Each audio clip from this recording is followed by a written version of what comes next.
تاسو باید اول وکړو چې څنګه وغواړو یا غوښه پخه کړو یا نرۍ وریجې پخې کړو. نو زه اوس تاسو ته طریقه ښایم.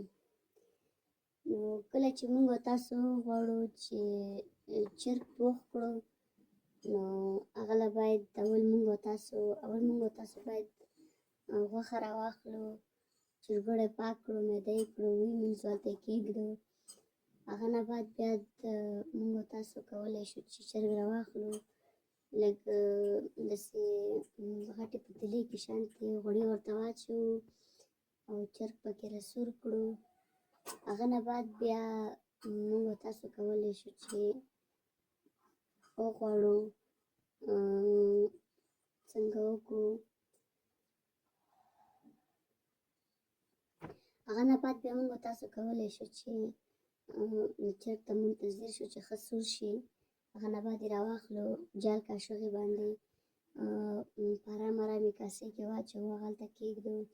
هغه نه بعد موږ بیا پیاز سور کړو. پیاز مو چې کله سور کړو، رومیان ورته میده کړو، اوږه ورته میده کړو، ادرک ورته میده کړو، مرچک ورته میده کړو، شنه دڼیا شوه، دا څیزونه ورته باید موږ تاسو میده کړو. هغه نه بعد باید موږ بیا دا څیزونه هم په پیاز چې کله سره شو، باید بیا دا راواخلو، په ترکارۍ کې واچوو پیازو سره. دې باندې باید لږ شانتې مالګه په ودوړو، باید سر په کېږدو. کله مو چې سر په کېښو، هغه نه بعد بیا موږ کولی شو چې راویخلو، سر ته یې اخوا کړو، وټکوو چې ښه لواب ترې جوړ شي. هغه نه بعد بیا موږ کولی شو چې چرګ پکې واچوو.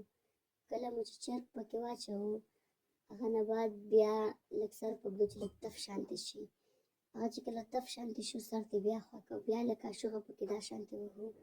چې کله مو پکې کاشوغه ووهله، بیا ګورو که چېرته موږ تاسو وغواړو چې ځان دپاره یې پوخ کړو، باید همداسې بس شو، نه باید اوبه پکې واچوو. چې کله وغواړو چې مېلمه دپاره پوخ شي یا لږه شوروا پکې جوړه کړو، هغه نه بعد بیا موږ یو ګیلاس اوبه، صرف یو ګیلاس اوبه، موږ تاسو باید یو ګیلاس یا یوه کاشوغه اوبه پکې واچوو بس. نو دا وه د پخلي کولو طریقه چې ما درته وښوده. تر بلې خپرونې په الله مو سپارم.